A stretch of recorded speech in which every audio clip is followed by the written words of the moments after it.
A home. It's something we all need. But for too many, having a safe place to make a home is out of reach. The challenges can seem insurmountable. And yet, each and every day, people are coming together to provide safe, quality, and affordable housing for those in need. Welcome to Let's Talk Housing. I'm your host, Sara. Join us as we listen to and learn from people in British Columbia who are creating strong, inclusive communities where everyone can thrive.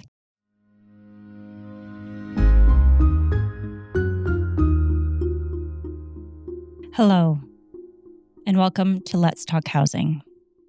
As we begin today's podcast, I'd like to acknowledge that today I'm recording from the territories of the Musqueam, Squamish, and Tsleil-Waututh. Also, for transparency, this episode is being recorded in September of 2023 and reflects the issues and priorities of that time. Today on Let's Talk Housing, we are joined by a very special guest, BC's first Minister of Housing, Ravi Kahlon.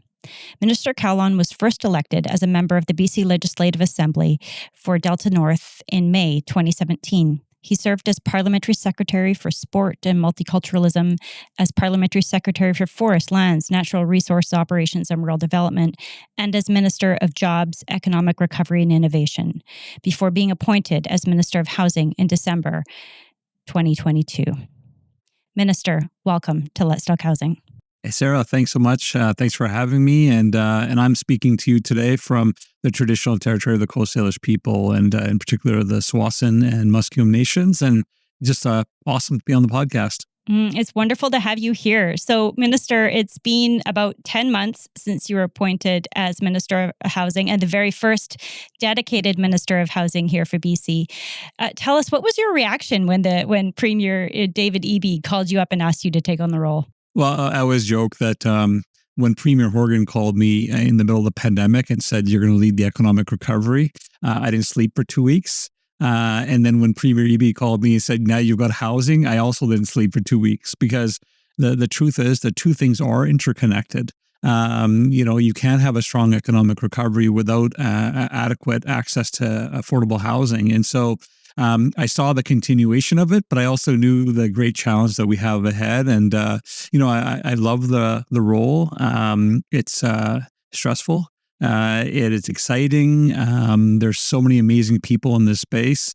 And so I wake up every day fired up and ready to go, but I'm under no illusion that there's a quick fix to solve the challenges we have. Mm-hmm. Yeah. So you're 10 months in, as you mentioned. It's a big challenge. And I'm sure you hear from people every day who take a look around their communities and see rates of homelessness, or maybe they themselves or their family members and loved ones are worried about losing their housing. What do you tell folks like that about why they should have reason to hope? Yeah, I know it's a challenging question, because the truth is that I talk to many people who are struggling. And when you hear from so many people who are struggling, sometimes you feel like there's no hope. But I also get an opportunity to talk to folks who've got into housing that BC Housing has funded, housing that our not-for-profits are running, even housing that private sector partners have brought, and what that meant to them, what it meant to their families. I met this woman in Vernon just recently when I was up there, who talked about, she lived on the streets. She got into a shelter space. She got into supportive housing. Now she's in market rent, and she's actually trained to help others who are homeless and is working for a not-for-profit. And so these kind of things give me hope. I do know we're making progress, but the challenge with housing is that it takes time. It takes time to develop. It takes time to get plans. It takes time to get approvals. And so partly I believe we have to be a little bit patient, but partly, I feel the urgency to get people housed as fast as possible. Yeah, I mean, that balancing 10 months in housing world, that's the blink of an eye. We know that a lot of these projects can take years to come to fruition. And certainly you're going out there, you're seeing some of these new projects. Many of those were put in motion in 2017, 2018, 2019. So when you're talking to someone like that who's just moving into housing now after experiencing homelessness, how do you balance that between the concerns of communities who might be telling you, listen, we can't go faster, and then people who are really needing this housing? How are you striking that balance? Well, the truth is we can go faster. we must go faster. And that's the tough conversation, certainly that I have with my partners in local government. And I'd say that there's a good understanding from most of them that we must be faster. And so, a lot of my work that I've been focusing on in the first 10 months has been about that, very question. And, but, people, when you talk to them, they don't care if it's a federal jurisdiction or provincial or municipal. They just want housing. They want it. They want it now. They want us to work together to fix it. And that's the attitude I've tried to take while I've been in this role. So, Minister, you mentioned some of the conversations you've been having with people who don't have access to housing. And certainly we know from the data that some populations experience homelessness at much higher rates, in particular Indigenous people, trans folks, gender diverse folks, women, racialized communities. How are you bringing the experience that you have, including on the multiculturalism file, through to be able to bring that perspective into housing delivery? Yeah, I've been really fortunate because one of the first things I did when I first got elected as MLA was bring back a Human Rights Commission to British Columbia. And so traveling the province, having those difficult conversations that happen in communities, then working on an anti-racism strategy. So all these things are interlinked. And, there's a great saying that we're all in the same storm, but we're all in different boats, meaning we're all facing the impacts of the housing crisis differently. And we know that racialized communities, we know that Indigenous populations, those people living with disabilities are facing the impacts of the housing crisis in a disproportionate way. So I try to bring that lens. I try to bring my lived experience to the work I do. It's not easy. When people see the challenge, they say, "Hey, we're all in this," and I'm like, "Yeah, we are." But some are just getting it a lot harder than others, and so I think having that experience helps not only in this role, but it's also a reminder why it's important to have people with lived experiences in government and decision-making bodies.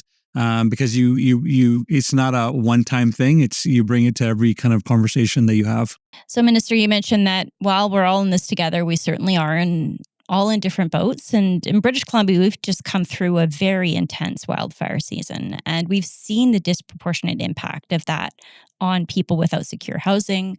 So how are you bringing the perspectives that you can to really understanding how we can use what we need to do to ensure that we're addressing climate change as we build housing? Well, it's all interlinked. We know that racialized communities, Indigenous communities, disproportionately will face the impacts of climate change. And so what we need to do is we need to continue to advance the building code so that we can build even more sustainably, find ways to reduce our emissions in our built environment. And also when we build housing, in particular around for Indigenous communities, we build it in places where the housing can be more climate resilient. Because we know historically Indigenous communities were moved to areas that weren't naturally or I would say the safest areas, maybe floodplains, et cetera. And so we have to be conscious of all that as we move forward. But climate change touches everything. If you look at all the mandate letters of everybody in government, everyone has the climate change agenda on our mandate, because the truth is it's not one ministry. It's every ministry's responsibility. And we obviously take that very seriously. Yeah. You mentioned First Nations, right? So certainly right now you are literally breaking new ground by delivering housing on reserve, which is traditionally and has historically been a federal jurisdiction.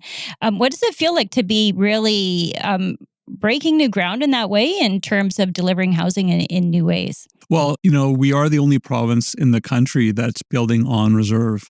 And I don't say that as wanting a pat on our backs. I say it as almost a little bit of shame. Why aren't more jurisdictions doing this? Because we know the challenges are not just in BC; it's across the country.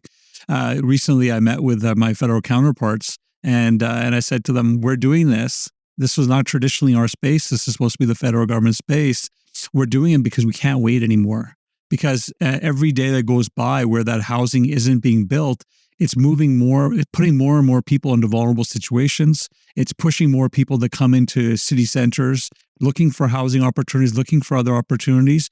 And then when people get there and realize there's no opportunities, it's putting more and more people into homelessness. So the two are interlinked. yes, there's a social justice element to it, but there's an equity element to it. It's just fundamentally the right thing to do. So I'm actually proud that we're doing that. We think we can do more. Our message to the federal government certainly was, hey, match us. Let's work together on this. Because again, people want us to find solutions, and we're ready. We're ready to go. Now, we've talked a bit about just all of the more work that is happening right now. I think sometimes when I speak to colleagues across the country, they're just shocked at the amount that's underway in British Columbia. There's challenges that come along with that, though, right? Like, we need people who can build this housing. We need people who can work in the housing and provide supports and services and maintain the housing for folks that are living in it. What do you think needs to be done to really help the sector scale up and address some of those pressures? Well, there's multiple approaches we have to say. One, I think that clearly we need to create more skills and training opportunities for people that work in this space. And we've been doing that, and we're going to continue to do that, making sure that when folks come through their training, that they've got a ticket in hand. We're using community benefit agreements to provide opportunities for racialized populations, those women, people who've traditionally not been included in the construction sector, to get an opportunity to get into the sector. And we're seeing success. We also need to ensure that immigration is helping support the needs we have in our economy. I've said many times, and I'll say it again, that we've had a bit of a racist history where we welcome immigrants here, but we don't let them use their skills to actually make their lives better or make the society a better place. And now we're welcoming people here with similar conditions, but also saying, sorry, there's no housing. And so, I think it's a responsibility for us to ensure that we have strong immigration. Most of us, if you're not Indigenous, are a product of immigration in some way or another. But making sure that immigration is tied to being to available housing, and so that is an important piece of work that we're doing. So training our workforce, welcoming people here with the skills they need. And the truth is, it's something that people, I think, don't talk enough about. But we're just not going to have enough people if we continue to do things the way we're doing them. And so, we're going to have a shortage of planners. We're going to have to find ways to, use digital tools and use technology to innovate, to find ways to, do automatic checks and all these things that I think are critically important. And as far as building goes, we're going to have to innovate. I mean, we have to increase productivity. We have to find ways to build differently, prefabrication, mass timber, all these different things, because it's about getting housing built faster and doing it with less people, because that'll be, I think, a reality for us as we go forward. And of course, as those people move to British Columbia, they need somewhere to live. And we talk a lot on this podcast about the work that BC Housing is doing together with partners. But of course, we're only one part of the housing system. Can you talk a little bit about the work that you're doing with the ministry and with other partners across government to provide housing for folks who might not be coming to BC housing programs? What else is happening? Well, I think it's an important moment to say we have amazing partners in this space. Our not-for-profit partners are phenomenal. Every time I go and visit and hear about the work they're doing, hear from them about how they're innovating, finding creative solutions, and in meeting the needs of people's unique needs, I'm always in awe. And so there's a lot of work happening across government. And I would say that, often we have these debates across the country where it's like, is it the private sector's role? Is it not for profit? Should we have market housing? Should we have this? And what I say to folks is we need it all. I mean, we're so far behind. We're 2 decades behind. So we need it all, and we need to work together. And, one of the things I was really proud of when I just recently went to the federal, provincial, territorial meetings with ministers across the country was that we have our Homes for People strategy, which was developed by everybody at the table. It's actually a legacy of the pandemic where people said, whenever there's a tough situation, we can get through this together. And that mentality is what helped create the strategy that we have and all the pieces, the components that we have of the strategy. Folks from different parts of life, different parts of society all came together and said, here's what we think works, here doesn't work. And so we're way ahead of other jurisdictions, but we still have a lot more work to do. we have a lot of work to do, and ultimately it's people that are doing that work. So I'd like to change tack a little bit, and learn a little bit more about you. You're, we've got you here, and for those of you that are listening to the podcast without the video, behind the minister is some photos, including a photo of you from when you were in the Olympics. So, can you tell us a little bit about how do you bring that same energy, and what do you think you learned as an athlete that you're applying now as an elected official? Well, there's a lot of lessons. I mean, I credit a lot of the opportunities I've had in my life because of sport. I believe it's a great equalizer. I believe it gives people opportunities. And yeah, I found when I got elected, the first thing I started doing, and I didn't even know it, but I caught myself later, was I started eating healthier. I started going to the gym. I had more structured days. And so I was almost falling back into the days of when I was an athlete where everything had to be regimented. And so those experiences have helped me quite a bit in this role. But there's a lot of lessons I learned from sport. I learned a lot about leadership. One of the most important lessons I learned in sport was that a good leader doesn't always go in the front. A good leader knows when they need to go up front and when they need to just sit back and not be in the front. And so things like that, things like worrying about the process and stressing less about the outcome. All those things I've learned from sport have helped me in the many things I've been able to do away from sport. I do keep the picture up there to remind myself that I used to play and I used to be fit. Because my son always tells me, he's like, you don't look like you were an athlete. So I got, I have to keep these reminders around me once in a while. Yeah. And of course, you mentioned your son. You're a parent too. I mean, a lot of working parents have a really hard time juggling things without having to be the minister of housing. How do you make that work? Well, I have an amazing partner who does a lot of the heavy lifting. I'm away a lot, and so a lot of the workload falls on my partner, and so I'm really grateful. I have family and friends who are really able to come and support, and I'm lucky. I've got a really bright 12-year-old, going on to 21. He comes home every day and asks me if I've solved the housing crisis yet. So he knows how to push my buttons. But yeah, no, and it's also a reminder that, and he reminds me that this is not just about now. This is about the future. It's about later on. And so the decisions we make today are going to have impacts on him, on his future, and his friend's future.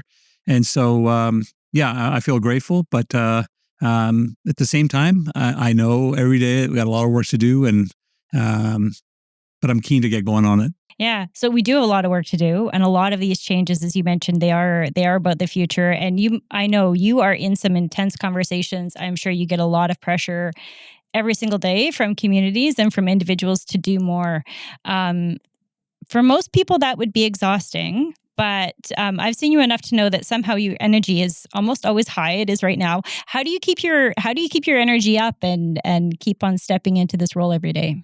Well, it takes a lot of energy. I've actually struggled with anxiety my whole life. And so what I found was having a set schedule of exercise and going for walks and having time to just be quiet and process has been a huge help. And so I do all those things. I'm an early riser. I'm sending notes to people at 5:30 and 6 in the morning. It annoys them to no end, but it's because that's my quiet time. That's when I can think.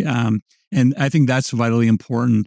I would say that I'm fortunate. I get to work with so many partners, local governments. One of the things I've learned in housing in the last 10 months is everyone knows we're in a housing crisis. Everybody wants housing fast, but nobody wants it in their backyard. And so how do we circle that square? How do we, as a society, come to an understanding that it means we're going to have housing in our community? It means that the people sleeping in the park will need some shelter because that's the only way we're going to be able to get them the supports. And so those are the challenging conversations that I've been having in communities, some places successfully, some places not as successfully, but vitally important that we continue to have those conversations. Yeah, I know that you are having those conversations. So one last question for you: if you look ahead and you think to when your son and his friends will be your age, what do you hope the community looks like? What do you hope British Columbia looks like for them at that time? What I hope is that young folks can say there is an opportunity here. There is potential for us to stay here and raise our family here. Just like I grew up. I grew up in a neighborhood where there was kids running around everywhere. We didn't have much, but we had enough. And now I see too many communities where there's no kids anymore. Talking about schools shutting down, and that's not healthy. That's not what a vibrant community is. We need to have healthy and vibrant communities. With all the things we're doing, that's our goal. But I believe it's when you have young families coming into the neighborhood, you have a mix, you have different generations living together, you have access to transit. That's what I hope that is here in British Columbia when I'm done, when my colleagues are done, that we've got a bit of a legacy for folks. I know it feels for some that is still a ways away, but that's the work we're doing every day. We're committed to seeing that come through. And every time I talk to someone who says, "Hey, either I'm thinking about leaving," or someone saying, "Hey, my kids are thinking about leaving," it breaks my heart. Because we need these folks in our communities. We need that talent for us to continue to have the success that we want. So that's my hope, is that we can continue to do this work, give people hope that there is opportunities for them here in British Columbia in the years ahead. I share that hope. Minister, thank you so much for joining us today on the podcast. Let's talk again soon. To learn more about BC Housing, including how to apply for subsidized housing in British Columbia, visit bchousing.org. You can also find us on Facebook, Instagram, LinkedIn, and X. If you enjoyed this episode, give us a rating. This will help others find Let's Talk Housing and join the conversation. You can subscribe to Let's Talk Housing on Apple, Spotify, or wherever you listen to your podcasts.